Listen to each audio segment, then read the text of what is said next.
Hello, everyone, and welcome to the 22nd hour of Open Your Hearts and Wallets for Blood Cancers, a 24-hour mega fundraiser. I am Stefan Kaplan, a social media and visual strategist and a live stream producer, and it is my absolute pleasure to be here as your host for this hour. Hello and welcome. Today, I am here to be a host of something different, this amazing fundraiser to help raise money and awareness for the Leukemia and Lymphoma Society's Man and Woman of the Year program. Today, my conversation will be with Sage Breslin, an amazing woman, a breakthrough psychologist and coach, and single mother of 5 on a challenging cancer journey, embracing all that life has to offer. We will be talking to Sage about her journey with cancer and how multiple myeloma, one of the rare blood cancers, impacts those who have it. I want to tell you that you can make a difference and help us raise funds for the Leukemia and Lymphoma Society that provides grants to folks just like Sage when they need financial support during treatment. So I'm not going to waste any time here, and I'm going to bring Sage right on. Hello, Sage. How are you? Hi, I'm great. Thank you. Oh, it is such an honor to be here and such a pleasure to be here to do this amazing 24-hour marathon live stream. Wow, hats off. I can't imagine. You must be exhausted. Well, I'm It's a one good part thing. of an amazing team of live stream producers that have all donated their time and everything else to do this, because as we all say, and Tim Sohn, who is up for Man of the Year for the Leukemia and Lymphoma Society's Man and Woman of the Year award, is that we've all been impacted by cancer one way or the other. The people who are going through it, of course, the most, but the family members and everybody else. So when Tim told me that he wanted me to take part in this, it was an honor to be here. So Sage, I'm going to start off right away by asking you to please tell us how you're doing, first of all, and to let us know about your journey and where you are at this point. Sure, thank you. I feel like it's a long story because I don't I don't think in most situations that cancer develops overnight. I think that there are circumstances that lead us into this realm where, the cancer elements come together to go hog wild. And for some people, I think, like my mother, she was placed on a medication for an entirely different disorder, which unfortunately caused her to develop cancer, and she eventually succumbed to her cancer last September. There are other people like myself where I was leading as healthy a lifestyle probably as a person could. Um, very active, very fit, very focused on healthy nutrition. And yet, the circumstances in my emotional life um, really were not healthy and led me to develop that cancer over time. So, that's sort of my long sight on where did the cancer begin. In terms of the shorter story, about 5.5 years ago, now probably almost 6 years ago, I started to notice that I was really lagging in the afternoon. And a lot of people, they have that coffee at 3 o'clock or they take that cat nap or whatever, and they notice, maybe their calories have dripped off. I think that tea time in England, was always, I was raised by an English grandmother. So tea time was always the response to, your calories lagging off so that, you could have a bite and a little bit of caffeine and that would get you to the, supper, whatever. Mhm. And I just noticed that uh, that didn't seem to help. I could have a cup of tea or coffee, I could have a snack, and I was still feeling more exhausted than I really thought was reasonable. So, about 5.5 years ago, I started looking for answers. I started talking with my doctors, and everybody said the same thing: "You're fine. there's nothing to be worried about. Maybe you should get better sleep. Maybe you should, be more well hydrated.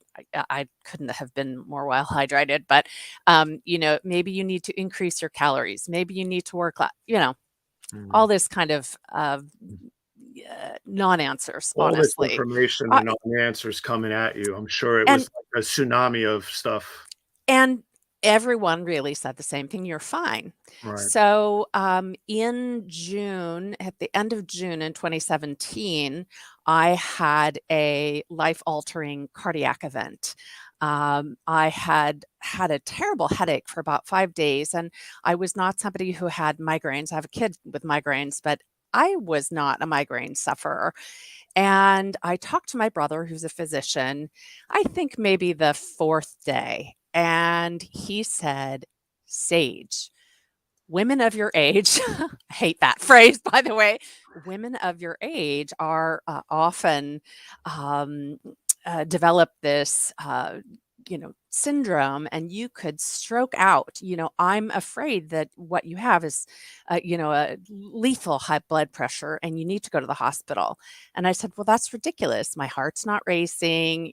I just don't feel good, and my head hurts." Well, we finally cut a deal, and I said that I would go to the urgent care the next afternoon, Mm, um, and I would go to the emergency room if anything mm, big happened. mhm, So, the next afternoon, I got to the urgent care. I was made to wait an hour, even though I had an appointment.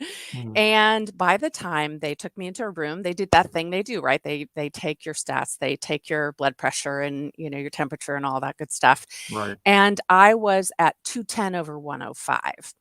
So if you think, normally at 120 over 65, 120 over right, 70. right. So I was almost double. And they said, "Ooh, time to call 911." So landed in the hospital, got immediate attention. I was at no waiting at that hospital, and was told, the likelihood is you're going to stroke out before we even find out, what to do. Right. Well, gladly, I did not stroke out, but they did, put me on a rush of medications to Mm, try to bring my heart rate mm, down and released me eventually, and I went home. right. Well, 8 weeks, 3 hospital visits, Wow. and the last visit in those 8 weeks, and this is staying in the hospital, being released, having to go back, millions of dollars worth of tests to be told, "You got it. There's nothing wrong with you." And the final clincher was they sent in the social worker, Mhm. which, I don't have any judgment. I love all my clinical Sure. brothers and sisters, but when the social worker comes in, it's a all in your head conversation. Yeah. And I was so angry and so frustrated. Here goes up the blood pressure, right? And he finally left, and in trotted the hospitalist to discharge me. And she said to me, "There's just one thing that bothers me. Mhm. I can't find anything but." And I said, "What is it?" And she said, "Well, your white blood cell count is circling the drain. And this looks like your marrow's compromised." Oh boy. So I didn't even really understand what she was saying. Right. I mean, I had had a patient years back who'd had a bone marrow transplant and had leukemia. And, so I knew kind of what it meant out there, but Mhm. I didn't know what it meant to me. Well, it's so complex. I mean, Yeah. it's so complex. Not that any other forms of cancer aren't, but blood cancer and all these, it just seems to me, it's just so, the more I've learned about it and everything else, it's so complex. Yeah. It's, when you say leukemia, people understand there's cancer in the blood. Right, But when you say multiple myeloma, they just look at you like, right, melanoma? No, no, it's not a right, melanoma. right, It's the root of the blood cancer. It's where all the blood is grown right. that's affected. And they kind of look like, hmm, Mm. hmm, Right. right. The difference between the egg and the ovary, right? One produces all of that and one just kind of has it, Yeah, peripherally. So, yeah. um, they sent me, of course, to a hematologist who also was an oncologist. And, the next thing I knew, I was having my very first bone marrow biopsy, which that's unpleasant for anyone who's ever had it, God I bless you. must be painful, right? It's very uncomfortable. And Yeah, for people who are extra sensitive like me, right. you know, it it's not something good. I've now learned it's not smart for me to do that without being sedated because Mm, my brain knows exactly what's happening, so right. it Well, plays along. I would assume it has, it's I don't know, but when my wife, for example, any woman has an epidural when, they're giving birth, and everything else. I mean, it's not pleasant and it hurts. Yeah, I mean, having had that Right, twice, right, it's if you think of the epidural, a needle is just going down into it. right. Now imagine a hand drill. Wow. Okay. Right. So then if you're a healthcare provider, your brain is like imagining it and hearing it and noticing it and feeling all at the same time. And so they did it. It came back, and the oncologist said, "That thing again, you're fine." Mhm. And she said, "We are looking at something. It's a benign protein called MGUS."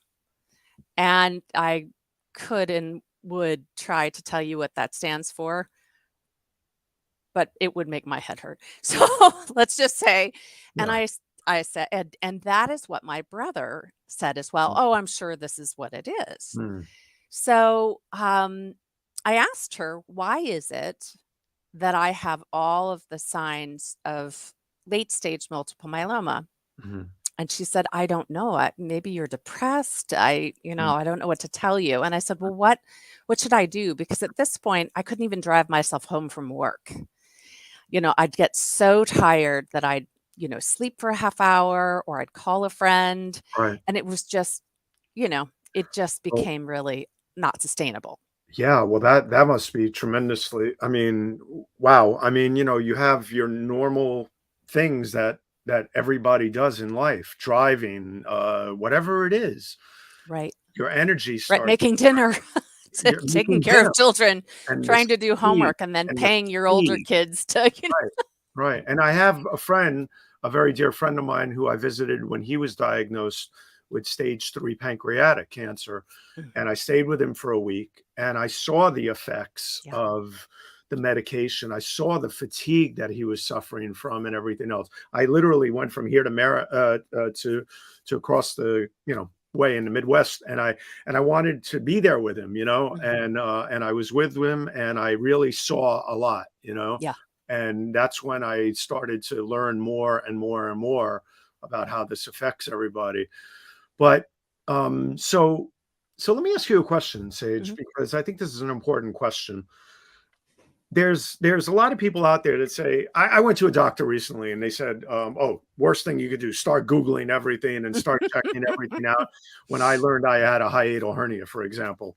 Yeah. And then yet there's the important part, like my friend Tim McDonald says, who has stage 4 colorectal cancer and a cancer thriver that he is. He says that, and I agree with him 100%. You have to be your own advocate. So where do the two meet? Where do the two meet? Yeah. For me, I have an unusual history. I happen to be born clairvoyant. My brother's telekinetic. My mom was clairsentient. Just, I guess, runs in the family. It's, an age old thing with us. And um, so let's just say I've always been pretty intuitive. Eventually, in my 30s, I got training and to learn how to, I can't really say control it, but better manage it. Right. And I started working as a medical intuitive. And so for me, I'm so dialed into my body and other people's bodies when they hire me to do that. I was so dialed into my body that I couldn't help but listen to the symptoms that were coming through to me. So, in many ways, I listened enough that my history and coming from a doctor-filled family, I knew what was happening. I didn't know the name for it. I didn't know which of the blood cancers was, but I knew it was a blood cancer. I knew it in my heart. Right. So I didn't have to do a lot of Googling. At the end, I did Googling just to, Sure. give myself some information and validation so I knew what I was trying to ask the doctors about. I do know people who get on and they do the WebMD, here are my symptoms, tell me what I've got. Right. And they get themselves so worked up and Right. so stressed out that they probably make themselves sick. Maybe not with that thing they thought, but Right. they can make it worse. Oh, no, But stress I is, I yeah, think we stress is have to be horrible. our own advocates. Yes. At this point, I had maybe 5 doctors tell me there was nothing wrong with me. And Mm. even after that first bone marrow biopsy, I asked, "What shall I do? What shall I do about these symptoms?" And she Right. said, "Well, you don't have multiple myeloma. Mm. So I don't know, get some acupuncture, do some meditation. Right. You know, why don't you try that? Do you want to go on an antidepressant?" Mm. And I said, "No, I Wow. want you to address Yeah. what I've got." Yeah. And, I hung out with her for a Sure. year and I got worse. And Mm. finally, I remember I was sitting in the Vons parking lot Mhm. at grocery store Mhm. and I was crying and I thought, I'm going to die from this if I don't do something. Right. And I thought, I know what I've got. And I called the number one specialist in this part of the country, Mhm. and she happened to be in San Diego, and she happened to be at UCSD, which was one of my alma maters. And I called her office and I said, if I'm not mistaken, I have smoldering myeloma, Mm. and I need to be treated. And my oncologist is not doing anything. She told me I have benign MGUS. Mm. And they said, "Oh, who's your oncologist?" And I said the name, and they said, "Oh, we get a lot of referrals from there." Mm. And they said, "We're going to take good care of you." And they made a time for me to go. Mhm. And I met with Dr. Caitlin Costello and Mhm. her staff, Mhm. and she immediately reordered the tests. Right. And when they came in and I sat down and I said, "So why do I feel like I've got these, end stage multiple myeloma symptoms?" And Right. she said, "Because you have multiple myeloma." And I remember that everything just stopped. Yeah. And I had both the wave of relief in that validation Right. and the absolute shudder of, "Oh my God, this is real." Right. And I've been hanging out with this for 2 years. Right. But also it gave you that clarity though. The clarity that finally, you know, no, it's not in my head, people. Not in my head. Not in my head. It's in my blood. Yeah. It's in And my marrow. marrow. Sorry. It's My bad. I'm My bad. not making the blood cells or the white cells Sorry. anymore. My bad, Sage. Sorry about that. It's okay, yeah. Like I I said, mean, it is a in the blood very too. yeah, it's a very complex thing. So I've learned a lot this month about it by Yeah. getting ready for all of this.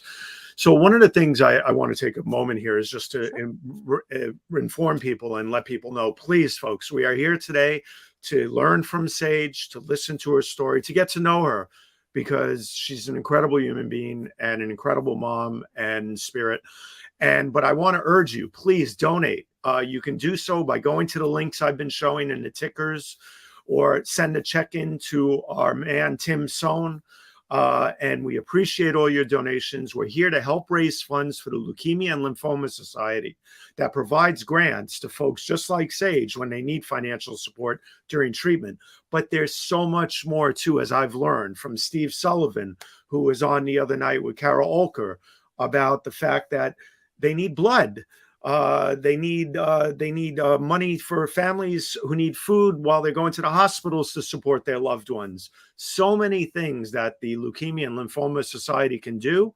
Absolutely phenomenal organization led by so many great people. And one of the things I want to do right now is I want to take a second to acknowledge and to show. Sorry, here for one second. A video Sorry, we all have so many notes that we've been going over for all this.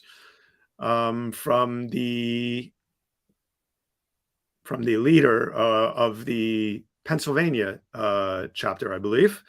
So let me show this to you right now. Hold on one second. Sorry about that. Been a long day and night. Hi, my name's Pam Formica.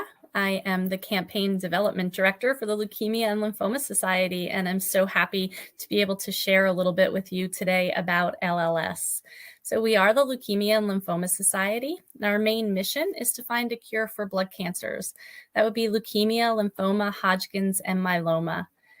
We also have 3 pillars, and one of those pillars is advocacy, research. We make sure that everything that we do, that we are keeping our patients at the forefront of everything. We are still one of the only organizations that still gives patient financial aid and copay assistance for the things that your health insurance doesn't cover. And the way that we do all of this is through people like yourselves who help us out through our signature campaigns. And the campaign that you're going to hear about throughout this 24 hours is the Man and Woman of the Year campaign. It's a secret 10-week fundraising campaign where members of the community have signed on to utilize their networks through events and fundraising. And at the end of the 10 weeks, we have a grand finale gala where we will name a Man and a Woman of the Year. So many amazing people doing amazing things to help promote our mission.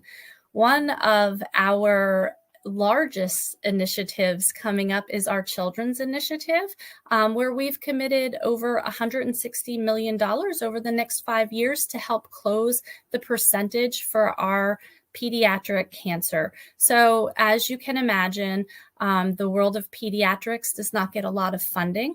And so LLS has really stepped up because we were an organization that was founded by a family. Their 16-year-old son had passed away from leukemia, and they wanted to make a difference. And so last year during our anniversary, our CEO said we're going back to our roots. And so the Children's Initiative is a large initiative for LLS. And really, we want to make sure that every child is able to have long-term results and not so many side effects. That says a lot, doesn't it? It sure does. Yeah, Pam is amazing, and hats off to her and the entire organization for everything that they do. I want to segue now into another part of this so people can learn more.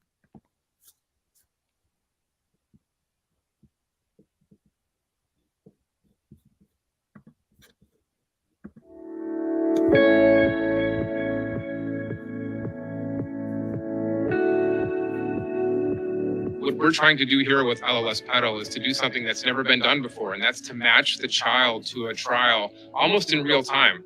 You can imagine a child coming in with relapsed leukemia and to be able to figure out within 24, 48 hours a new therapy to put that child on and to get that therapy started. That's never been done before. We've been using the same drugs for the last 40 to 50 years. These are drugs that have been designed primarily for adult cancers, and we've been using them in kids to improve outcomes.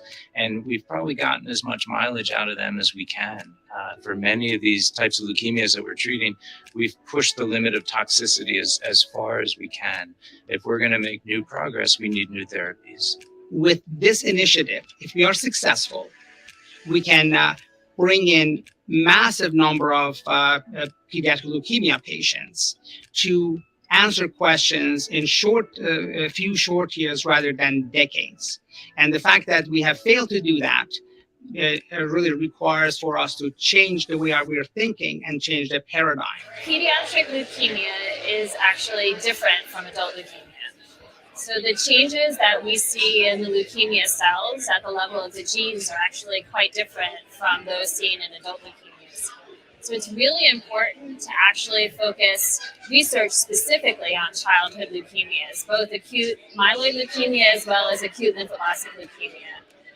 I am so excited that the Leukemia Lymphoma Society is going to support a next generation clinical trial very similar to the adult Beat AML trial.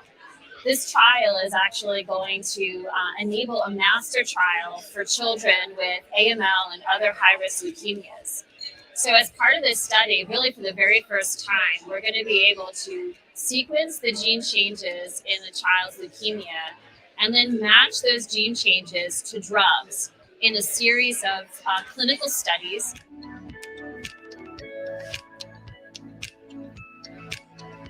Without LLS's backing, we could never even dream of a project like this, because this is a huge initiative that's going to require data from lots of different sources and an enormous infrastructure, the likes of which we've never seen before. I have never been this optimistic as I stand here today. We can do this.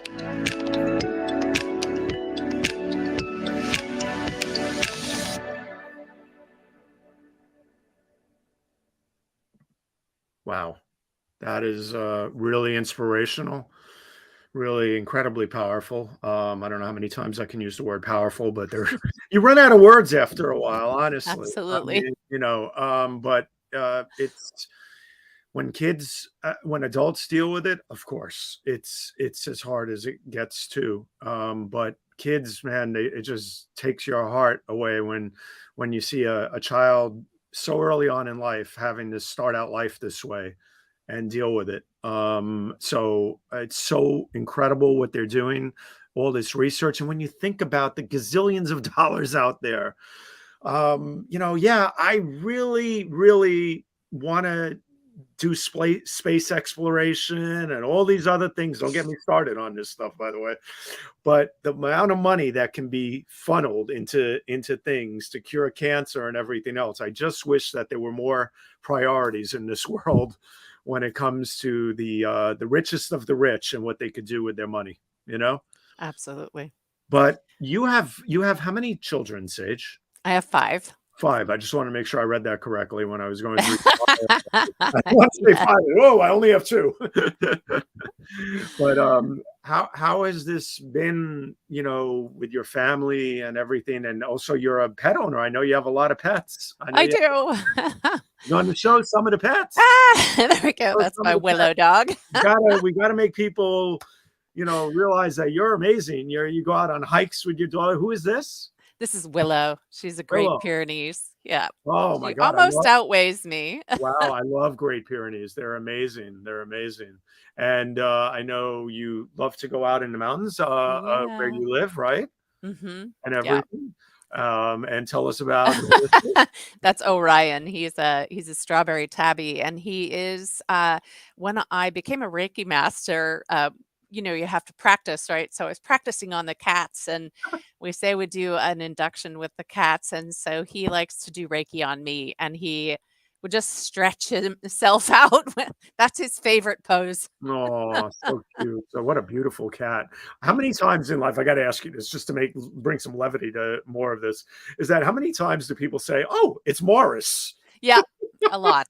Actually, Okay. he likes to get in my car. If I leave the car open, he will get up and put his hands on the steering wheel. And he reminds me of Toonces from Saturday Night Live back Yes. in the, 80s or Yes. whatever it was, Yeah. 90s. Oh my goodness Well, I gracious. just dated myself with Morris the cat. So There you go. Yeah. We are the age we are. and sorry. But anyway, I wanted to show some of your other kids. Yeah. My fur kids. Tell us about your family. Tell us how everybody's been coping with this and the support system, and talk about that a little, because then I want to segue into a video that we have of a young lady who's been dealing with a lot too. Sure. I think initially it was really difficult for my children. I have 2 adult children who are 27, 26. My daughter's actually just about to have a baby, and my son is about to get married. And then I have 3 children at home who are 18 and 17-year-old twins. So at the beginning, I think it felt really daunting. I think a lot of the time they spent worrying that I was going to die immediately. And once we started to learn more and we started to educate ourselves more, once they had a chance to talk more to the oncologist, and they saw that I was living with cancer. We talk a lot about treatment, but I spent quite a few years in watchful waiting Mm. because at that time there weren't even clinical trials in motion for those of us with smoldering myeloma, which is like a myeloma in the making. You have to actually hit a certain level of intensity and volume with the proteins in order to get treatment. Wow. So it's different now, thank God, for people like the oncologist I have who's running clinical trials on multiple myeloma and smoldering myeloma. But I think once they saw that if I were able to do things differently, I was not going to succumb right away, and they began to calm down a little bit. I think when I went through the bone marrow transplant here in November, the oncologist had told them, your mom has to survive the treatment, and we don't know that she'll be able to do that. Mm. And so I remember just one of the most poignant moments is my son called me when I was in the hospital, and he said, "Have you survived the treatment yet?" And I just remember thinking, I'm not far enough along. And I just said, for this famous line from Monty Python, I said, "I'm not dead yet." And he burst out laughing. And, it kind of, they came in to see me. They could see that I was still alive. And when I got home, I had some complications from the chemotherapy that they gave me directly before the transplant. And they were really scared again. And even my caregiver, who was my best friend, was really, I think, panicked, actually. Mm. And as I was able to come through most of those adverse effects, they came in again and they said again, "Does this mean you survived the treatment?" And I said, "Well, let's call the oncologist." And she said, "Yes, you've survived the treatment, but we've got to make it to 100 days. And when I made it to the 100-day mark, which is sort of this big, milestone, Yeah. I was told by a colleague of mine who private messaged me, and she said, "This is why I'm supporting you, Mm. because my best friend didn't make it to 100 days." Mm.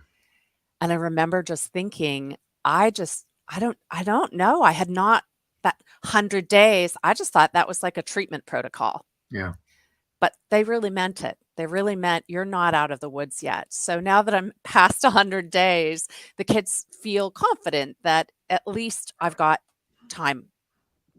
Well, I don't know how much time, but no, time. you have time, and you're going to kick its ass. Sorry to get so blunt there, but as my friend Tim McDonald says, once again, I've been through so much with supporting Tim that I mention him quite often. Is that he uses the three letters KFG. I'll let you figure out what F is. Keep going, and the middle is F. So I'll leave it at Yeah. that. But there's also the other end of the stick, the family that needs the support. And then, like we talked about just before, there's the kids that have to deal with all this as the ones that are being affected. I can't imagine. So I want to segue into that. I want to remind everybody that we're here to donate. We're here to raise money. We've raised, I think, probably close to $5,000 now, somewhere around there. Tim will put it in the comments in a bit. I know that it was 4,000 earlier.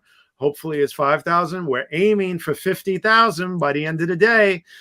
We're doing our best. Let's keep raising money. You can open your hearts, your wallets, and you can share any of these broadcasts that you've seen by any of the amazing live streamers that have been on this show. Okay? And no amount is too little. No That's what amount I learned in fundraising. $2. Every single person can give. And if they give, it all adds up. And like I've said all along, I've been on many of these broadcasts, jumping in, hanging out, talking, cheering people on, is that, folks, you can do without a latte today. You could do without 2 lattes maybe. And that's $6 right there. And you can certainly do without those little tea biscuits and other things. So for a week or two, I'm not trying to guilt anybody here. We all have our little things and we all need our little perks in life. But think about it. the little things can make such a difference in somebody's life that's battling blood cancer and other types. So let's please help and let's donate. I've been showing all the tickers and everything on here. There's many ways to donate. You can donate through LLS and Tim directly. There will be many links in the comments afterwards. We can also send a check, make it out to LLS, and mail it to Tim Sohn at 120 Carroll Lane in Shahola, Pennsylvania. Zip code is 18458. Tim will get the checks and give them straight over to the LLS Society.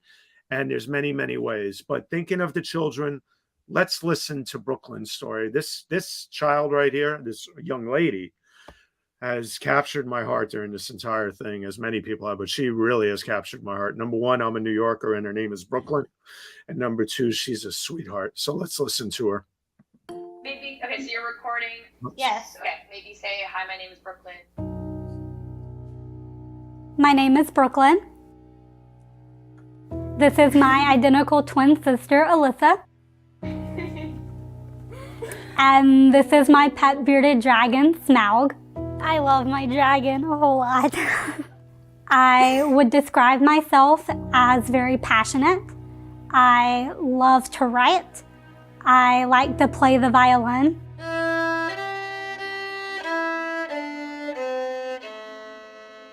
I remember getting the biopsy results in my sister's bedroom. Diffuse large B-cell lymphoma. I had just turned 21. I was terrified on my first day of treatment, and before I knew it, I was getting continuous chemo for 96 hours straight. But none of it was working. At that point, we realized that we couldn't pass up any opportunities, and we had to take every moment that we could. So one of the things we did was take time for me and my sister to go find me a wedding dress. Not because I was getting married, but just to have the experience and to be able to find that perfect dress with my sister and share that moment together, since we knew that we couldn't guarantee it anymore. We were trying to learn everything we could about my diagnosis. That's why we went to LLS's blood cancer conference. And from that day on, LLS just became a big part of our lives. They helped me find meaning through volunteering and sharing my story. And they just gave me a blood cancer family. I thank LLS the most for funding my clinical trial. Getting the compassionate acceptance was really exciting, but my goodness, it was rough. And I finally got a remission.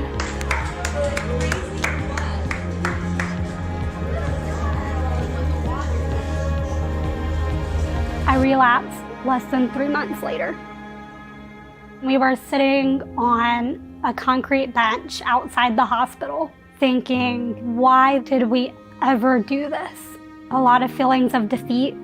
I just kept asking how. How could we have done all of this? None of it mattered then. I still had cancer. So here we are. I've received all the standard treatments and even the newest blood cancer advances. And the only option now is treatment that just might slow down the cancer and buy a little bit of time. It's really hard to watch yourself get sicker. If you're not in the hospital for chemo, you're there because you have fluid in your chest or have another infection or need another blood transfusion. I'm exhausted and my family is exhausted. But I love my family and I love living life with them. We're relying on something better, more research. You give us a hope that we're hanging on to for my life. LLS calls.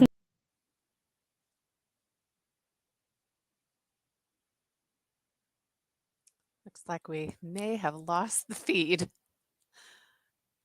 but Stefan will be back shortly. What an incredible, incredible video. I feel like I'm sitting on pins and needles waiting to hear more of Brooklyn's story.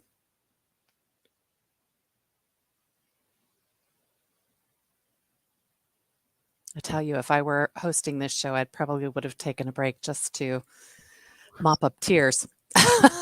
Sorry, I don't know what happened. Something happened where my finger hit the mouse by mistake, and whoop, I popped out of the studio. But I'm back. No problem. Yeah, you know what? I'm glad I popped off because I was starting to break down again after listening to her story. What an amazing young woman. We wish her all the best as she progresses with this. Just amazing. So many people chiming in. DJ, who's been an amazing live streamer, who's been helping us with this, has been chiming in a lot. Tim, of course, always throwing his hearts out. But one of the things, Sage, that I wanted to ask you also was about the importance, once again, about everybody donating and how so much of this money, how it gets channeled to different things. Talk to us about your experience with all of that. Yeah, weirdly, I was thinking back to how long I had experience with the LLS. Mhm. And I think back to when I was still living in my parents' home.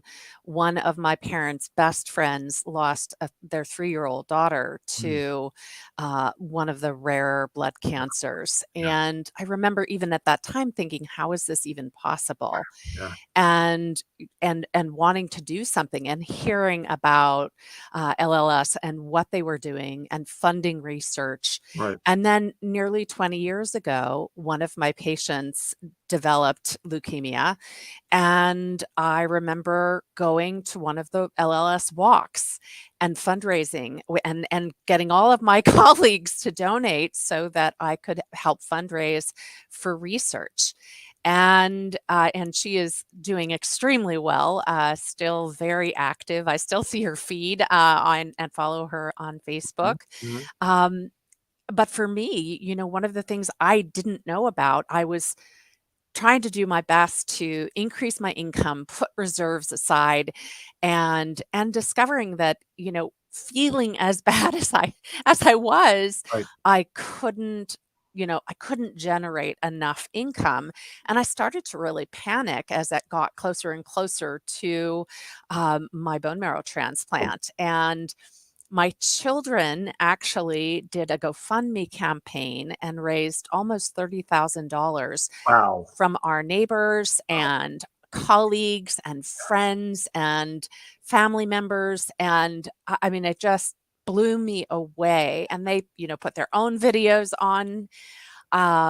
But I was still, thinking, how am I going to deal with these medical bills? Oh, yeah, because 30,000, sorry to interrupt you, but I wanted to add this because I've known friends who $30,000 is like it's Gone. gone like that with Yeah. certain things that you have to Well, go through with this journey. Absolutely. And you think about, California is a very expensive place to live. And yes, we chose to live here, Right. but we do live here. The children are here. So it was daunting. And a friend of mine whose husband had become very ill called me and said, Sage, we're happy to donate, but have you looked into LLS and what they offer? And I said, no.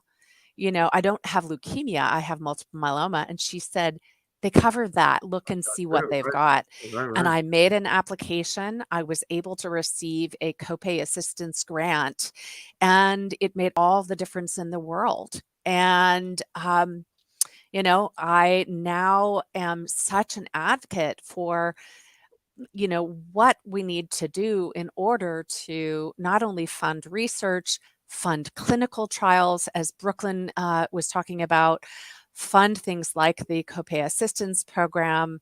Right. Every single dollar that people can donate to this society It can help. Comes to people just like me. Yeah, it can help. It can help you with people with filling up the car, a tank of gas, especially with what gas prices are going to be. Yeah. Can you Oh my imagine gosh. the gas prices what they're going to be now? I saw Yeah. someone posted a photo yesterday from California. I think it said that gas was like over $7 a gallon. Yeah, depending on where you are. Yes. Oh my God. I mean, between that and everything else. But one of the things I wanted to share here was I really, I was looking at a couple of videos on your feed, and I wanted to share this because I really, this was just an amazing moment that you shared here. You're probably like, what is he going to share? What is he going to share? It's a good one, but a good one in a powerful way, of course. Hold on a second. So. Okay, this is the first drive post bone marrow transplant. It's exciting. We get to go to the dog park. Woo-hoo! The first recipient of Sage's driving. Okay, this is the first drive. So that's what. Post bone marrow transplant. That's what. Gotta stop the. It's exciting. Stop the screen. We get to go to the dog park. The first recipient of Sage's. Which is Of all the poignant moments I've shared during my journey, that was really exciting. People don't understand that. I mean, I developed neurotoxicity likely from the melphalan, which is called the marrow killer. Sure. It's a form of chemotherapy designed to actually eradicate all of the interior of your bone marrow. And so I was out hiking with the dog the day before I went into the hospital for transplant, and I left with a walker and couldn't stand on my own. Wow. So learning to drive again and being capable of doing that, I mean, the freedom that we forget about that we have, even, your kid gets sick in the middle of the night, you jump in the car, you take them to the hospital. Right. And when you can't even do something like that, it just, especially as a mother, feels so vulnerable. But when I developed this at the end of my hospital stay, I started panicking. I was told that it was likely going to be permanent, and I started thinking, "Oh my God, I live in a 2-story home. My bedroom is upstairs. Right. How am I even, when I get home, going to go up the stairs, and how will I ever get down?" Right. So it was such a remarkable milestone to be able to be behind the wheel safely, comfortably, and know that I would have that freedom again. Yeah. Well, I wanted to show one more point that you talked about because I really thought it was really important. Hold on a second. And I pulled these from your personal feed, of course. So. Hi, this is Dr. Sage Breslin, and this is Wisdom Wednesdays, my special series on my journey with cancer. I think it's video number 35, but it might be 36. So I am up here at Big Bear Lake celebrating my friend Jennifer's birthday and allowing the boys a chance just to be boys, just to have fun and to do some snowboarding and to have some family time. So this has been an interesting trip. Largely spent alone because I am still in medical quarantine and I can't be exposed to Omicron or anything else right now since I don't have vaccines on board. That's one of those crazy things that happen when you have bone marrow transplant is that your bone marrow is removed and replaced with pristine new bone marrow, which doesn't contain any of the vaccinations that all of us had as kids, even babies.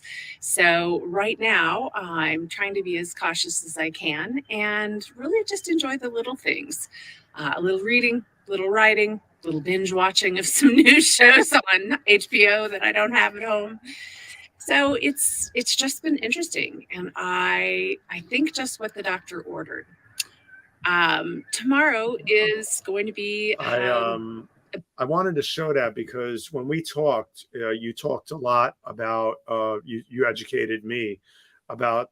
I mean, I knew this, but even more so that when you're going through this, your body, your immune system is wiped out. I knew. I knew. Zero. Yeah, right. I knew a lot, but I didn't realize it was taken down to zero, that everything was wiped out. And basically, even, but now we realize why it's been such a big and important thing for people to mask up, to get the vaccines, to make sure that you're protecting others, such as yourself, because you are tremendously subjected to everything that was going around. It must have been very difficult not during, while we're going through it. It's not over, folks, during this pandemic. Yeah. You Yeah, know? it was very isolating. I actually want to share something that happened just last night. Sure. My sons share in grocery shopping because I can't go into a grocery store yet. Wow. Wow. And so You just blew one my of the mind twins, with that. yeah. Wow. So one of the twins had gone into the grocery store, and while the mask mandates have been removed here largely, my children understand quite clearly that they can't go in unmasked Right. anywhere. Yeah. And people here are funny. It's a mixture of people who feel very strongly about masking up and being very careful around others who might be sick, who might have compromised immune systems, and people who are very hostile about mask wearing. So he went into our regular grocery store, and as he was finishing, a man came up to him and coughed at him, Oh, God. and then kind of not below his breath said, "COVID," and walked on. And I was mortified. I said, "Go right and shower, quickly get in fresh clothes, put your things into the washer, because that's our protocol." And he said, "Mom, I don't think he was sick. I think he was taunting me because I was wearing a mask." Oh my God. That's exactly where I was. Like, oh Wow. my God. Wow. I would have I would have been a cross between losing it and what planet are you from? Yes. Well, thankfully, he's one of my very it's a good thing it was not my middle child who Right. probably would have decked the guy. So this child is very mindful and just walked away from him, but he, came in and he was obviously very upset. And I thought, here's what I had to say. Next time anybody asks or taunts or bullies you for wearing a mask, you have the right to say, "My mother has fill in the blank cancer. You fill in the blank. So shut the fill in the blank up," and walk away. Give me a pounded on that There one. you go. Boom. Absolutely. Drop the mic, as Drop the they say. mic and walk away. Really. Because this is who we're protecting. It's people just like me. This isn't about trying to take away anyone's freedom. It's just to No, it's protect not. It's real. those who are vulnerable like myself. And I can be at home, but gosh, sometimes I like to come to the office. Sometimes I want to be able to go out. Sometimes I have to go to the hospital or the clinic. And at the clinic, it's incredible relief because we're all wearing masks. There's not anybody in there who doesn't have on a mask. Right. And so that's, our family. We're all protecting one another, no matter how far we are into remission or not. And, I just would really encourage people to think beyond themselves because, for the most part, it's not about them. It's about those of us who can't protect ourselves in that way. No, absolutely. I have to tell you, I'm so done with all of this. Folks, please, we need to be conscious of the fact that even Senor Payasada says, "I like this fill in the blank conversation." Yes, Senor Payasada. I would have just let it fly. Senor On my show, I let it fly, but Payasada has the best timing on these shows. So, Nancy Barrows is here. Welcome. I am back for a few minutes to say hi and support you all. You are amazing. No, Nancy, you are amazing. Nancy was the one that inspired Tim Sohn to start radiating it real.